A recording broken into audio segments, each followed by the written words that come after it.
I'm going to take my jacket off because it tends to get pretty warm in here. But what I wanted to talk to you guys today about is private marketplaces partially, but really the idea is the necessity to open up inventory to real-time bidding and to make that inventory available for the demand side.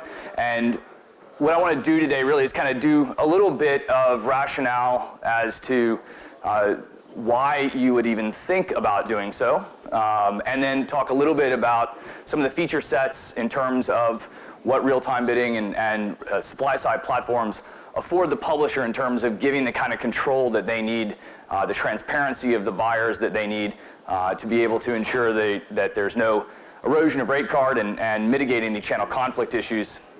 I think one of the best things about this job that I have is the ability to go really truly all over the world and see every single market in terms of how each of the publishers work with each of the agencies and how they all develop in incredibly independent ways. But the one thing that exists for every publisher is that they're not making enough money. And I think that's truly the problem that needs to be solved here. So I'm going to give a couple of minutes of shameless self-promotion. I hope you bear with me. I promise that I won't drag it on. Just quite quickly, the Rubicon project was founded 40 years ago in Los Angeles, California, by a number of ad-serving veterans. We raised $60 million. We acquired 4 companies, and we have the mission of automating the buying and selling of display media. Trusted by roughly about 450 of the world's premium publishers, 100 of the ComScore 500 in the US, and 33%, 1 in 100 of the ComScore 100. In the UK, 32 of the ComScore 150 use our technology, and in France, 33 of the ComScore 60 actually use the technology. So over 50% of the French market leveraging Rev as their supply-side platform. We process roughly about 5 billion impressions each and every day. And that leads to somewhere in the neighborhood of about 1 trillion plus bid requests that go out as part of the supply-side platform that we have. In fact, our chief scientist is here today, a gentleman by the name of Dr. Neil Richter. So if any of you are wanting to geek out about reserve price theory, second price auctions, he's your man. So come and find me later on, and I'll connect the two of you. We have about 650 million uniques, 600 plus ad networks tapping the inventory, and over 60 DSPs that are integrated with the platform. And this is also very important in the fact that the more demand, the more bidders on the platform, the more people that are in on the auction to bid on that inventory. And this is incredibly important. Having integrations with AppNexus and Vinvite and DataZoo and X+1 and all of the various DSPs, MediaMath, that are out in the market in Europe and around the world is what drives the value of your inventory up. 2 other key points. We're completely non-competitive. We have 200 staff, 80 engineers, and 8 PhDs that wake up every morning with one thing in mind, with complete singularity about how they make the publisher more money. We don't service the advertising community, the buy side. It's only the publisher. They are the client. And we're completely transparent, no black box. So some of the premium publishers that trust Rev today, these are all primarily the European and international publishers that we have around the world. I've left off a few of there are a couple of American publishers on there, but I thought it'd be best to highlight the ones that are most relevant to everyone in this room. And impressions by market is a tremendous amount. Over 40 billion of those 150 billion impressions a month are in these territories. And I think the other thing to bring up is when you talk about scale, when you talk about this volume, when you add a new DSP, a new bidder into the platform every week, the problems begin to compound pretty significantly. So, and the challenges and requirements from a standpoint of infrastructure grows significantly. So when we were in the ad network optimization business, which is the root and heritage of the company, 4.5 years ago when it was founded, the reality of it is 18 months ago, most people couldn't spell RTB, much less actually knew what it meant. Today, the server load goes from 90 to 1,500 storage goes from 50 terabytes to 2 petabytes. To put that into perspective, in the last 8 years, and the 850 million people that are on Facebook, in their entirety, all the photos that they upload, north of 120 million photos a day onto Facebook, all the videos onto Facebook, that's 100 petabytes of data that they've accumulated. The network itself moves from 2 gigabits to a 40 gigabit network.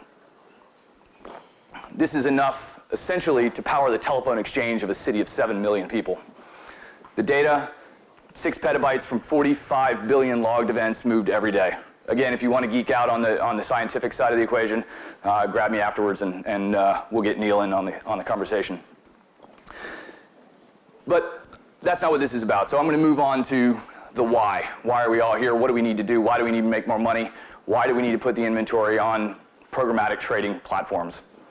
And I think the best way to do it is to really look at precedent. I was a history major in college and university, and I have a tendency to consistently look back for other markets, other industries, and history in general to find out precedent and look for precedent in what we do every day. And there are a couple things that I think are really important when we look at our industry and how we can take advantage of what's happened historically and look for patterns where we can see where somebody else has laid the roadmap before us. So probably the biggest analogy that most people use when they look at programmatic trading is the stock markets. You know, in 1986 is when on Black Monday essentially is when the first crash occurred, where programmatic trading really began to show its muster and why it needed to occur, largely because the brokers weren't picking up the phone and the systems started beginning to sell off in an automated fashion. And so as a result, what's happened is that we've moved from a world where there were brokers that would actually pick up the phone, call an old lady, take a script, and send that script for the buy in a vacuum tube to the back office. That back office would be on the phone with New York and actually make that transaction. And the guy would go down in the pit and actually make the sale with a public outcry. Crazy, right?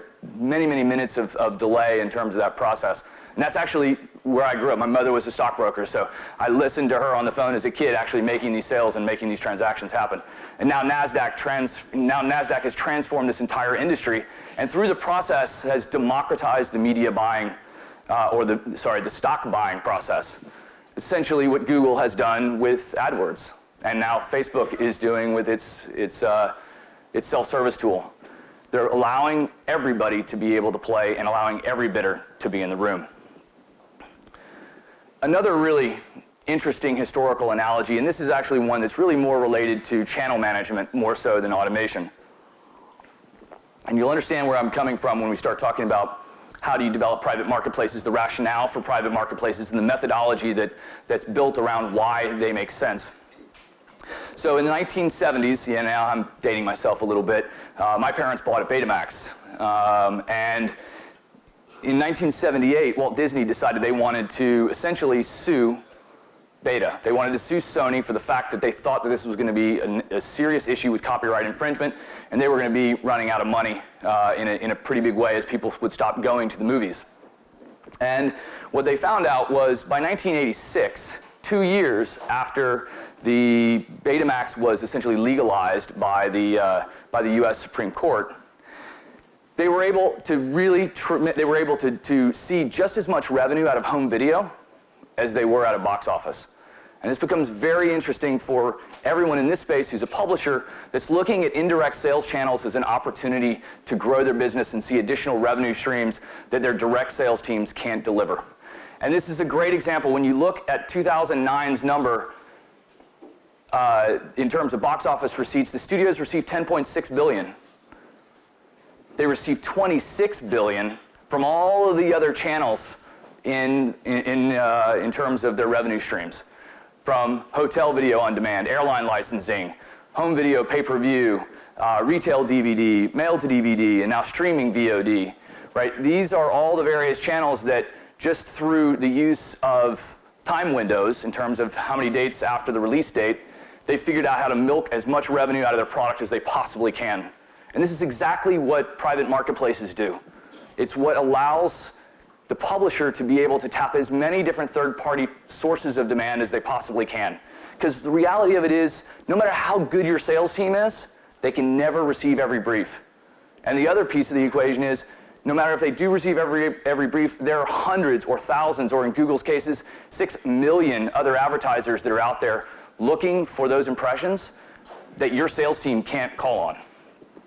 So the other interesting piece about this is that for the studios, the $10.6 billion that they get from box office receipts, their net margin on that's about 50%. For the other channels, it's 75 to 80%.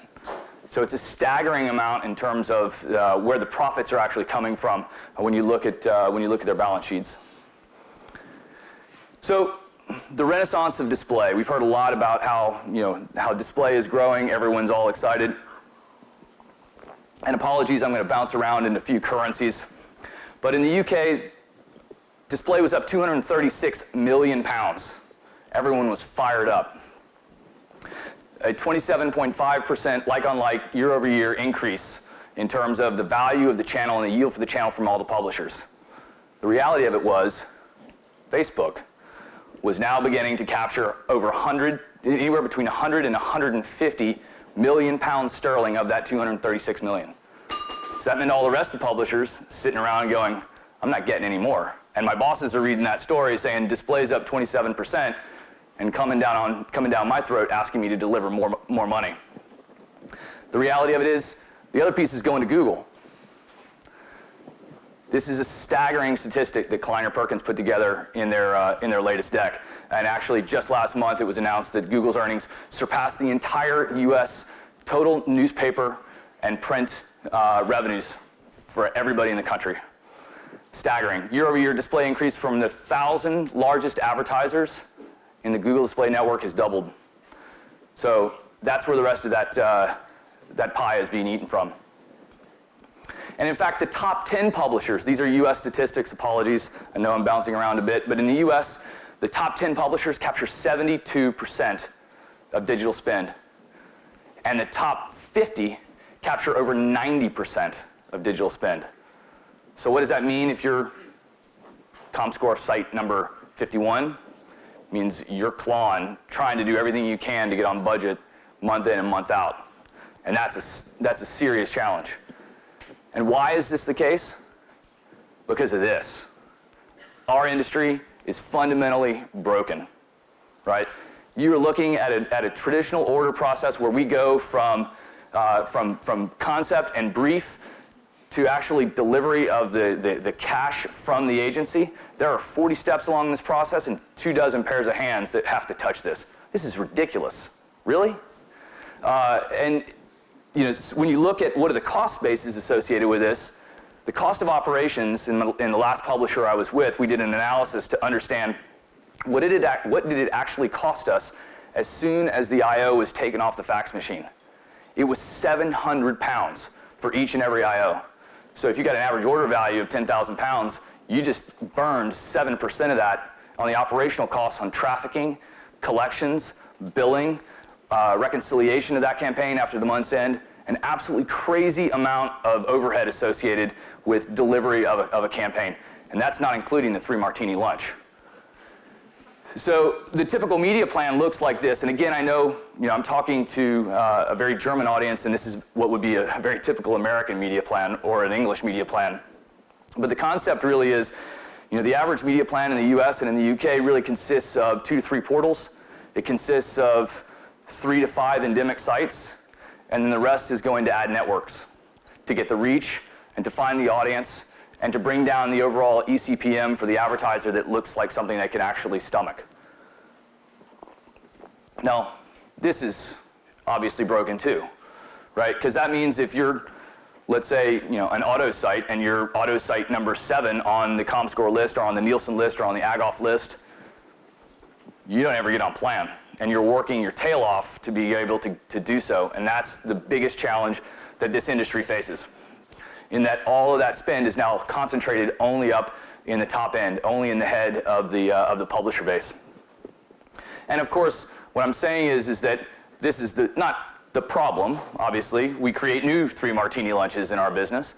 But the reality of it is we have to get to a point where we can begin to lay the infrastructure to be able to trade in a completely automated and programmatic fashion.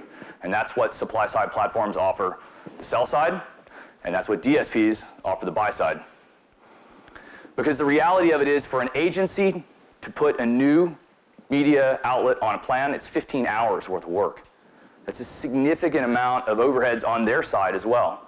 So when you look at what's happened, that 700 pounds on the delivery cost, on the operational overheads, plus the cost of sales and the 3 martini lunch, plus the 15 hours that's required to put each new media outlet on plan, what you get is incredible systematic inefficiencies. 28 cents on every US dollar, and these are US statistics, so this gets exacerbated when you go to markets that are smaller. 28 cents on every dollar goes to the operational overheads for the media plan as a whole, versus 2% in television. So if we want to capture more budgeting, increase the amount of investment that advertisers are placing in our medium, we have to do something to address that. And then the route of automated and programmatic trading is the way to get there.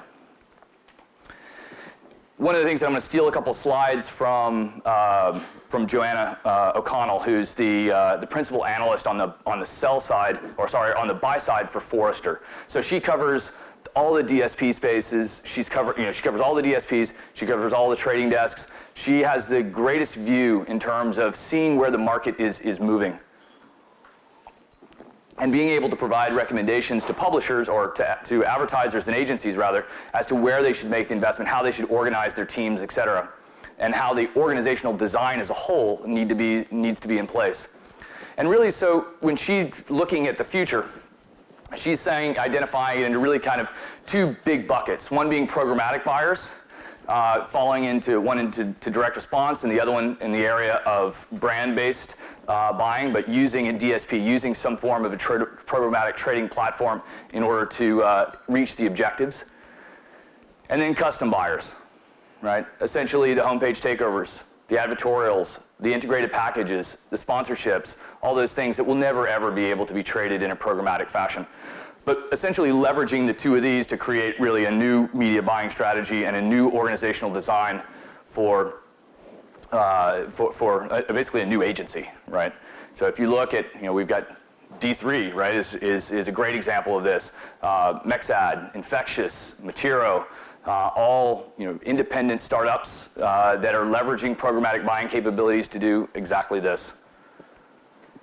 So real-time trading is happening now. I know a lot of you in the room who are publishers are beginning to toe dip a little bit, experiment with where it's going. But I think the one thing that we have an opportunity to share, and one of the things that we see in the market that I think is very valuable, is historically we've had a great look at all of the non-guaranteed inventory pools that publishers have available. And in the last 13 months, 14 months, it's March now, 15 months, we've gone from 5% of revenue on the platform coming from RTB-based sources of demand to now more than 55% coming from RTB-based sources of demand.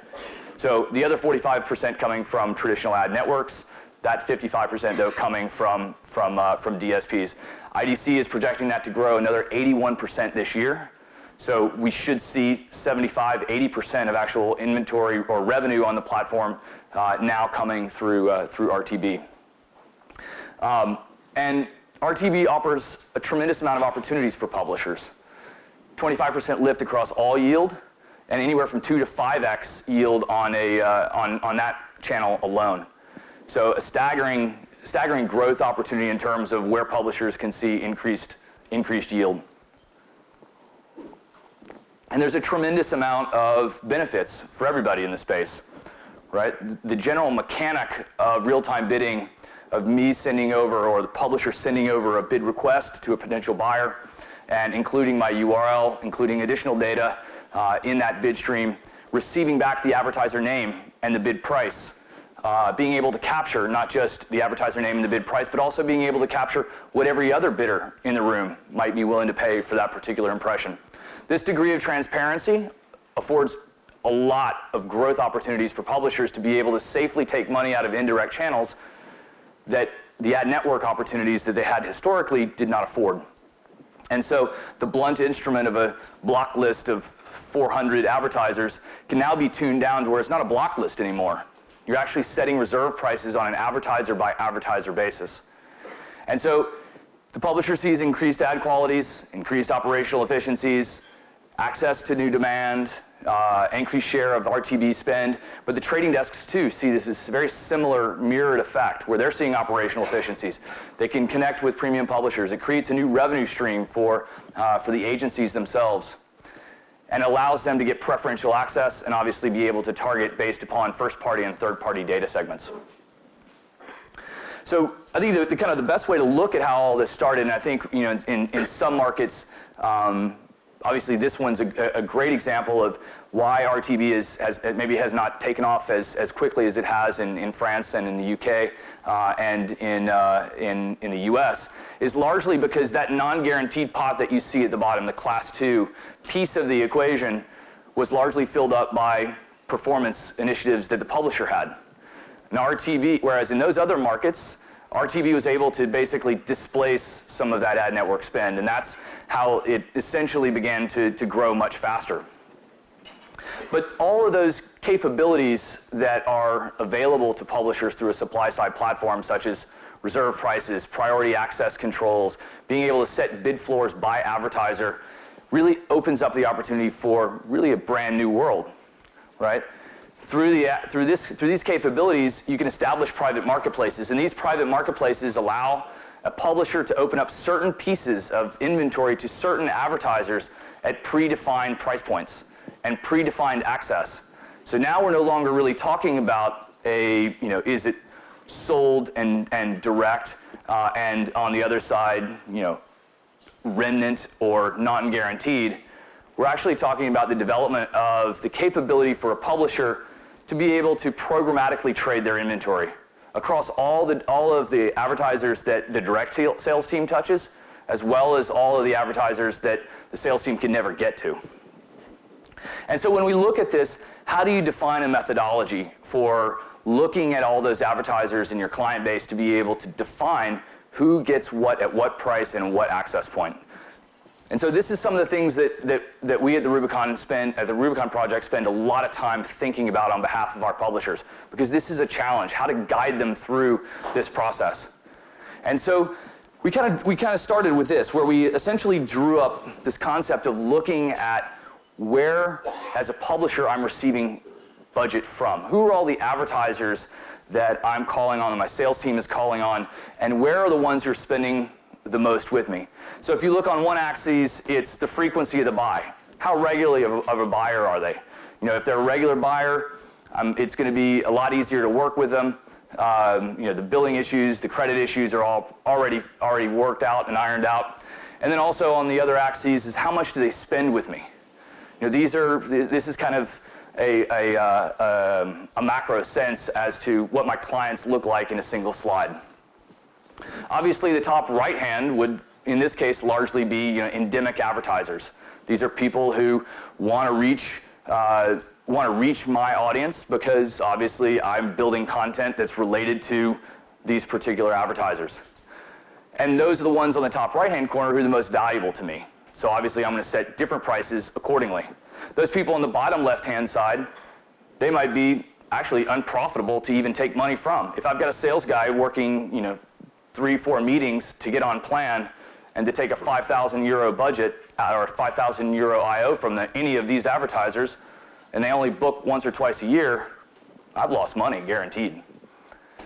So the concept really is, how do I take and look at my agency patch as a whole and on an individual basis, right? So in this case, it might be Mindshare, and in this case, it might be an endemic automotive publisher. So the top right-hand corner is all of those folks who are traditionally, of course, they're going to buy and they're going to pay a premium. And all the people who are coming in through real-time bidded-based buys get overlaid into this kind of macro sense as to where all of my revenue is coming from. And this allows the commercial director to really get a good sense as to what are the most valuable clients and where should they be charging what price for. So this is a great example. This HSBC campaign might be a refinance opportunity for a car, or it might be a loan opportunity for a car.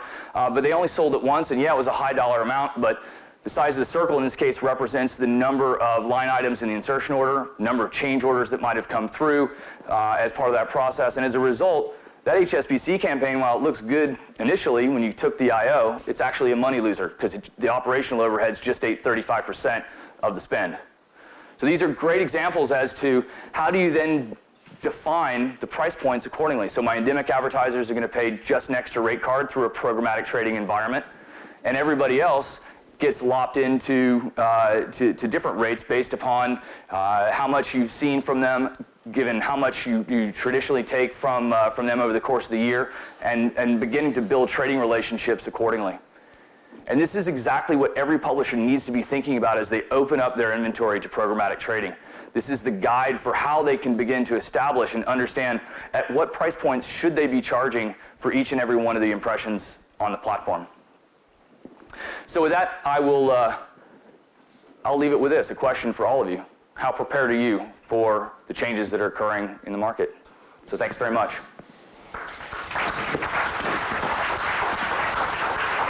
Questions? Yeah.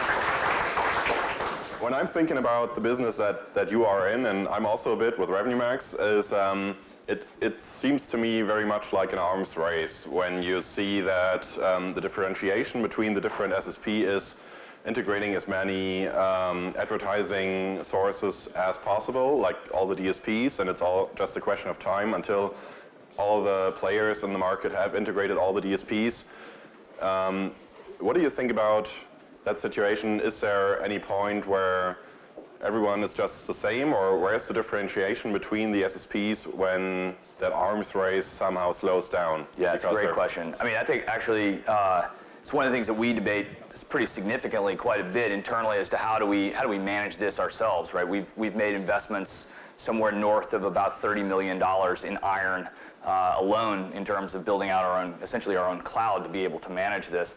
And the issue is that things, when you add each new DSP or each new bidder into the platform, what happens is that, and as you grow inventory, the problem compounds, right? Because essentially, instead of that first impression now going to 60 potential bidders in the room, it now goes out to 61 and 62 and 63, and each one of those bid requests is essentially another ad call, right? So it becomes incredibly expensive, and as Neil, our chief scientist, likes to say, the biggest waste of packets on the internet.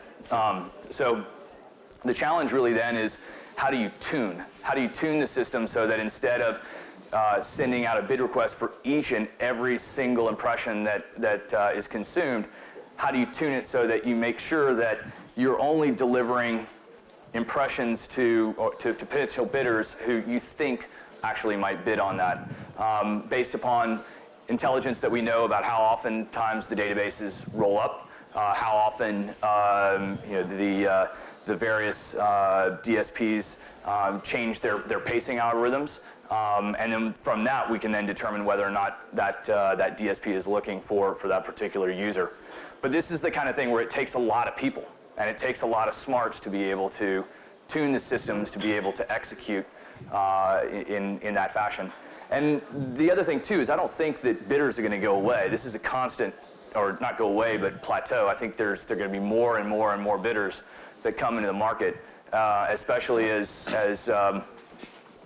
local begins to take off, and you start to see local buyers beginning to push some of their spend through DSPs, which are essentially tailored to local. Email service providers, another great one. So Responsus, which is a big email service provider, is essentially offering the hundreds of users of their email product to be able to do companion display campaigns on the back of their email campaigns. Brilliant idea. I mean, so as a result, you're just going to see more and more activity from more and more players, and it's about how do you tap that demand. Okay. That was a very nice quote. I just tweeted that. I was not writing email in my BlackBerry. I just had to tweet that. Real-time bidding can be considered one of the biggest, what did you say? Waste of packets. Waste of packets on the internet. That's not my quote, but I'll let Neil take credit for that. Yeah, that's a nice one. Any other questions? Otherwise, we would start into the first coffee break. It's planned for 30 minutes. Maybe we can shorten that to 20 minutes. And see us again here at 11:30.